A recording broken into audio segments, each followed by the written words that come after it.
My name is Mofid Abenshario, and me and my group, which are Group 4, are presenting our risk assessment audit, where we conducted at the UPSA Sports Center Gym. This video will show how we identify hazards, how risk analysis is performed, and how safety controls can improve users' well-being. Our assessment includes on-site observation, interview data, and risk analysis using matrix approach. Assalamualaikum warahmatullahi wabarakatuh. My name is Abdurrahman Al-Mujtahidin bin Burhanuddin with number metric TC23034. So today I want to talk about why risk assessment is important for gyms. So a risk assessment is crucial in facility management because it prevents injury, reduce liability, improve comfort, and ensure equipment longevity. Gym expose people to physical exertion, heavy load, and moving mechanism. So risk management ensure a organized and safe exercise environment. The UPSA Sports Center gym serves approximately 15 users per day, consisting of students and staff. It includes separate male and female areas, free weights, cardio machines, floor mats, windows for ventilation, and limited mechanical support due to non-functional electronic machines. Only two caretakers oversee the entire facility.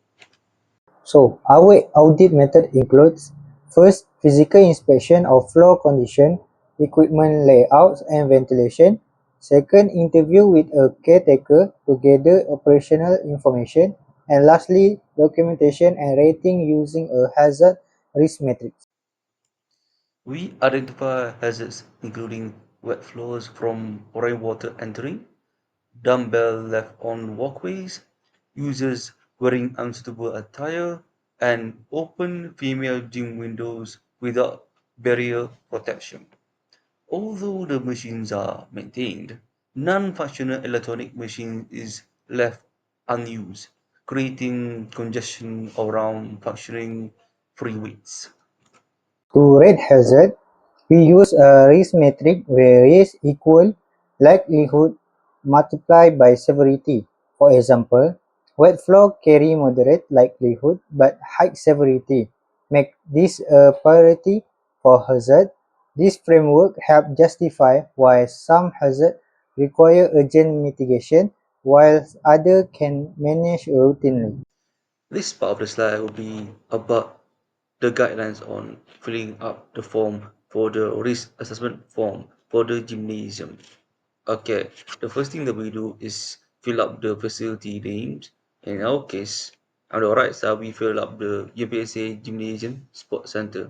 Okay, the location, you just write down your location of the gymnasium, and our place is University UPSA. And the purpose, write down the purpose. Ours is safety risk identification and control planning. Write down the names. The auditor is referred to the one that took care of the place, and our place is gym caretaker and the student research club. Okay, then the average daily users, meaning how many people that uses the gym daily. And then the supervisor is the one that took care of the gym every day. In our case, is the two gym caretakers. Okay, now we focus on the hazard identification. This part focuses on the type of potential hazard that could happen in the gym. Okay, firstly, we choose the area of the activity where the area of the hazard, and then write down the type of hazard. For us is the area is entry walkway, the hazard identification is wet floor during rainy season, and then write down the possible impact. For us is slippery or electrical shock because the outlet is close to the window. Therefore, when the rainy season could have leak in the window, it could shock the outlet and shock the user of the gym. Now we focus on the risk evaluation, and this part focuses on the risk level of each hazard. Okay, now focus on the risk matrix. Severity scale focuses on the lethal of the hazard from insignificant to level 5 severe. The first insignificant meaning that maybe just a minor injury that doesn't really affect one's life. But for level 5 severe, maybe lethal and might affect the victim. Okay, next one is likelihood scale, the probability of happening to someone or anyone. From rare to almost certain. The first rare meaning that it happens maybe once every year or maybe once every 10 years. It means that it won't really happen to anyone. But for level 5, it means that it will always happen. And then the risk rating. You just times the severity scale and likelihood scale, and then you will get the risk rating. Okay, for example, the wet floor near is the hazard. It means, I'm sorry, this is near the window, I mean, wet flow near the window and the socket. Or for another example, free waste usage. Okay, the existing control, usually the caretakers just daily cleaning and wiping.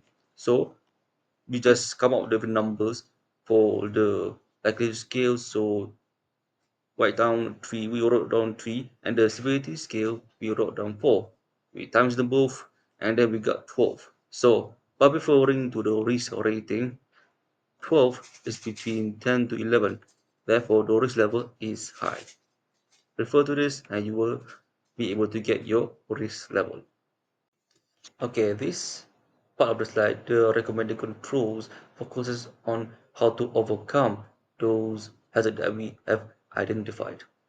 Okay, on the hazard part, we wrote down the hazard. On my part is wet flow or rainwater on the mat. Recommended controls, how to overcome them. What you need to write is this: extended roof edge or apply non-slip flooring for wet flows or rainwater. Therefore, the type of people that will be focusing on overcoming this hazard is engineer. So write down, refer to this example and write down the recommended controls. Okay, now is for the residual risk estimation. This is after we have applied the control measure. Now, let's see how we do. The hazard, for example, is wet flow.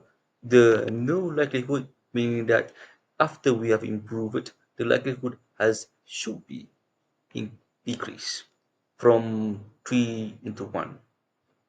Now, for the new severity, we have improved it, it should have decreased too. Okay, using the formula for the risk rating, the severity times likelihood, we got the answer of 2. And by referring to the risk matrix, the risk rating is low, 1 to 4, and it should be acceptable. Another example is the dumbbell injury. The no likelihood is 2, the severity is 3, and the risk, the score is 6. Therefore, by referring to the risk rating, it is medium, 5 between 9. That is how you do the new residual estimation. Once you're done filling out all the forms, you have to write your name because you are the one who prepared the form. And then the one who review and accept it, maybe your boss, your the one leader of your company or your lecturer, and then you write down the date of your assessment. Our finding reveal four major risk categories. First, environmental, wet floor due to inadequate roofing. Second, behavior, rule violation like inappropriate attire. Third, structural, lack of barrier at women's window. And lastly, layout, poorly stored equipment. Existing control includes daily cleaning, cable lubrication, bar windows in the men's gym, and access control using matrix cars to identify rule violators. However, improvements can further enhance safety. Our strongest recommendation is extending the roof edge outside the window and entrance. This prevents water ingress, eliminate slipping risk, and reduce electrical hazard potential near outlets.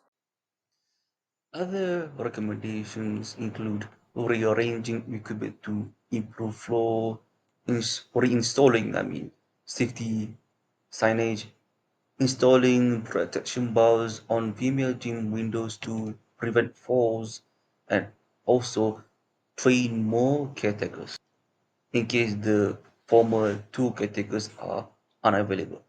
In summary, the UMPSA gym is actively maintained, but targeted upgrades will improve safety, risk assessment, enable informed decision, prioritize action, and improve user discipline. Thank you for watching. Stay safe and stay active. Thank you.